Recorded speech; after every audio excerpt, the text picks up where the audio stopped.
Comment faire grandir son audience? En voilà une question difficile. Si vous êtes un créateur ou un entrepreneur, vous pouvez être facilement séduit par des contenus au titre un peu aguicheur. Voici comment obtenir 1 million de vues sur YouTube. La technique pour collecter des dizaines de milliers d'emails gratuitement. 20 idées pour créer le buzz sur Facebook. Quand je vois ça, je suis à terre. Oui, faire le buzz, ça existe. Mais malheureusement, ce genre d'article n'a jamais aidé quelqu'un à faire grandir vraiment son audience. Et les soi-disant experts, derrière ces titres trompeurs, ne font que vous balader en jouant sur votre peur de louper une information miracle. Mais soyons honnêtes, ce n'est pas une manière efficace de construire votre audience. Les meilleurs créateurs en sont la meilleure preuve. Ceux qui se distinguent grandissent car ils mettent souvent tous leurs efforts pour servir les gens qui comptent pour eux. Dans cette vidéo, je vais donc essayer de décortiquer avec vous les idées des meilleurs créateurs pour se faire connaître. Et à travers cette étude de cas, je vais vous transmettre les 3 règles qui permettent à toute audience de grandir de manière exponentielle. Et ça, sans tactique douteuse. En tant que créateur, ça vous permettra de construire des atouts de long terme pour capitaliser sur votre travail. Et si vous êtes un entrepreneur, construire votre audience vous permettra de toucher de plus en plus de gens susceptibles de devenir vos clients. Dernier mot avant de commencer, j'ai préparé un livret d'une 20aine de pages sur comment construire son audience. Si ça vous intéresse, vous pouvez le télécharger en description de la vidéo. À la base de toute création d'audience, il y a toujours la création d'un contenu. Alors, ça paraît évident, mais ça ne suffit pas. Votre contenu doit être bon, très bon et même excessivement bon pour attirer l'attention des gens qui comptent pour vous. Quand on veut se faire connaître, il y a toujours 2 chemins qu'on peut emprunter. Le premier, c'est d'être capable de faire une chose mieux que la plupart des gens. Et le second, c'est d'être capable de faire plus de choses que la plupart des gens. Mais quand on le regarde de plus près, les deux se rassemblent souvent chez les créateurs que l'on admire. C'est très logique. Quand on s'applique à faire plus de fois la même chose, on finit par se distinguer parce qu'on le fait mieux que la plupart des gens. C'est la première clé de la construction d'une audience. Vous avez besoin de répétition pour devenir meilleur. C'est comme faire des pompes ou apprendre à faire de la couture. Votre 10e essai sera forcément meilleur que le premier. Et sur ce sujet, il y a un modèle mental que j'aime beaucoup utiliser pour mieux comprendre comment la répétition peut aider la construction de mon audience. C'est le principe de la guerre sur plusieurs fronts. Pendant la Seconde Guerre mondiale, quand les Allemands ont commencé à faire face à l'Est au front russe et à l'Ouest aux Alliés, c'est là qu'ils ont commencé à perdre du terrain. Et bien c'est pareil pour vous, si vous ne prenez pas le temps de vous concentrer et de répéter quelque chose, vous ne pouvez pas capitaliser sur votre expérience. Et on pourrait récapituler ce modèle mental en utilisant un petit dicton qui dirait « Si vous chassez 2 lapins en même temps, les 2 vont s'échapper ». En gros, vous pouvez faire tout ce que vous voulez, mais vous ne pouvez pas tout faire. Mais ça ne s'arrête pas là les amis. La répétition a quelque chose d'encore plus important pour la construction de votre audience. La répétition va vous donner 2 avantages compétitifs par rapport à tous vos autres concurrents. 1. Elle va alimenter votre connaissance. Plus vous faites, plus vous allez savoir ce qui résonne et ce qui ne résonne pas avec votre audience. Et cette donnée peut vous aider à accélérer votre progrès. Plus vous répétez, plus vous avez d'informations et plus vous apprendrez ce que veut votre audience. Et 2. Elle va vous permettre de viser juste. Quand vous créez une œuvre, un contenu ou une stratégie pour votre entreprise, vous ne pouvez pas savoir ce qui va marcher dès le début. On avance très souvent à l'aveugle, mais plus on tire, plus on a de chance un jour de viser notre cible. La répétition augmente donc forcément vos chances de succès. Si vous essayez qu'une seule chose par mois, vous ne tirerez que 12 coups par an. Et ça, c'est pas beaucoup. Mais alors comment savoir si on répète assez? Il y a un entrepreneur et créateur que j'aime beaucoup, qui s'appelle Josh Spector, et qui utilise le framework suivant pour savoir s'il fait assez.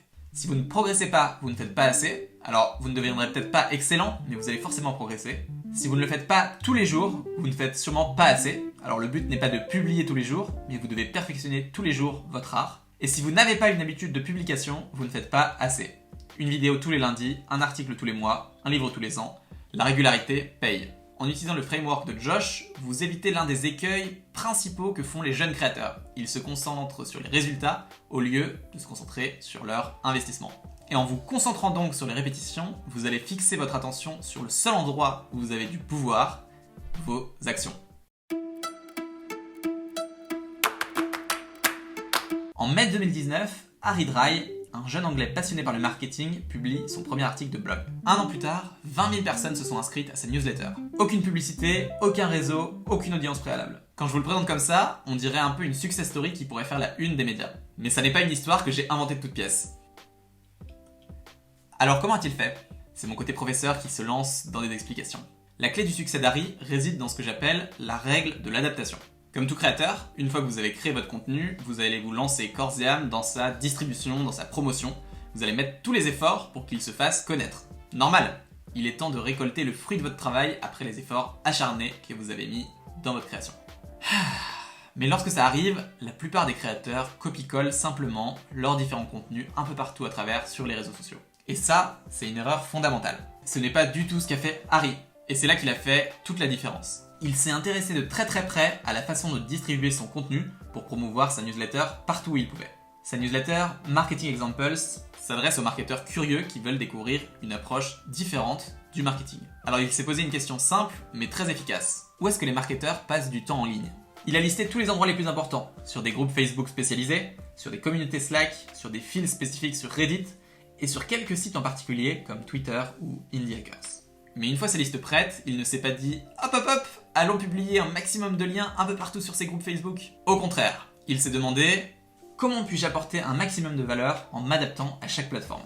Et c'est là que réside toute la force de la croissance de son audience. Il a cherché à impressionner les gens là où ils étaient. Sur Twitter, Reddit et Indie Hackers, il postait des contenus plutôt longs qui venaient de ses articles, et sur Facebook et les groupes Slack, il transformait son contenu en de petites infographies visuelles pour capter l'attention. Et à chaque post, il demandait à la fin aux gens, poliment, de rejoindre sa newsletter. Et tout ce processus lui prenait à chaque fois une dizaine d'heures. Ça paraît beaucoup, mais en s'adaptant à chaque plateforme, son contenu a énormément résonné auprès de son audience potentielle. Et le résultat le montre, 20 000 nouveaux inscrits en un an. Sans publicité, sans réseau et sans audience. Ça donne envie, hein ? Alors ce succès dépend bien sûr de la taille des audiences, des endroits où vous allez publier. Mais la leçon que vous devez retenir ici est très simple. Pour promouvoir votre prochain contenu, réfléchissez à comment le tailler sur mesure pour le réseau sur lequel vous souhaitez le publier. Gardez bien en tête que la meilleure promotion n'est jamais personnelle. Elle est efficace quand vous êtes authentique et sincère dans votre approche, et que vous prenez le temps de devenir un membre actif de la communauté que vous souhaitez toucher. Partagez le contenu des autres, répondez à leurs questions, développez de nouvelles amitiés. En microéconomie, c'est ce qu'on appelle un jeu à somme positive. L'ensemble des gains et des pertes de chaque participant n'est pas égal à zéro. Tout le monde gagne en s'entraidant. Et plus vous donnez, plus les autres donnent, et à la fin, tout le monde peut en sortir gagnant. Pour construire votre audience, vous avez donc le choix de publier partout la même chose pour récolter 10 ou 20% des résultats, ou de respecter la règle de l'adaptation et de réfléchir à comment je peux servir au mieux mon audience là où elle est. Alors, créer, oui. Promouvoir, oui. Mais si vous vous arrêtez là, vous passez à côté d'une opportunité énorme dans la construction de votre audience. Il existe un troisième maillon qui, associé aux deux premiers, peut vous permettre d'avoir un effet multiplicateur sur la croissance de votre audience. C'est ce que j'appelle l'activation. Activer un membre de votre audience, c'est trouver des moyens pour qu'il consomme et partage ce que vous lui proposez. Imaginez que chacun de vos nouveaux fans amène avec lui toute une cohorte de son réseau qui pourrait être intéressé par votre activité. Ce serait magique. Eh ben, c'est ça l'effet multiplicateur de l'activation. Et l'un de mes exemples préférés sur ça, c'est celui de Chewy.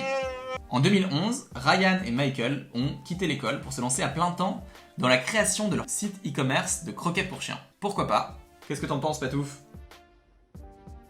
À ce moment-là, personne ne voulait investir chez eux car Amazon dominait à fond le marché des croquettes pour animaux. Mais 5 ans plus tard, Chewy a déboulonné Amazon en devenant le plus grand vendeur de croquettes en ligne des États-Unis. Et ils ne vendent pas leurs produits moins chers. Ils n'ont pas plus de budget marketing qu'Amazon.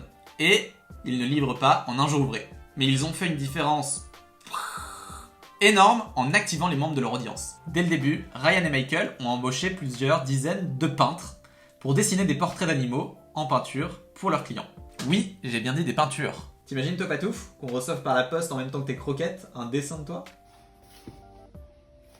Si c'était mon cas, je pense que 1. Je parlerais de cette entreprise exceptionnelle à tous mes amis qui ont des animaux, et 2. Je pense que je serais un de leurs clients à vie. C'est exactement ce qui s'est passé pour Chewy. Et ça, c'est la force de l'activation. Alors je dis pas qu'on doit tous embaucher des peintres pour régaler les gens qui nous suivent, mais par contre, essayer de les régaler régulièrement avec des petites attentions magiques, ça, oui. Les meilleures audiences sont celles qui ont des fans engagés et passionnés. Alors, petit instant définition. Activer quelqu'un, c'est lui transmettre quelque chose par votre capacité à le toucher émotionnellement en créant un changement dans sa vie. L'aider à lancer son entreprise, lui faire découvrir une œuvre qui le bouleverse, ou l'amener à vivre un moment d'exception. Et pour créer cette activation, vous devez vous appliquer à faire ce que j'appelle un moment clé. Les moments clés, ce sont des moments hors du temps, un peu magiques, qui permettent à votre audience de se connecter avec vous. Ils peuvent être de plusieurs types, un événement magique, un challenge unique, une prise de conscience soudaine ou encore une petite attention individuelle.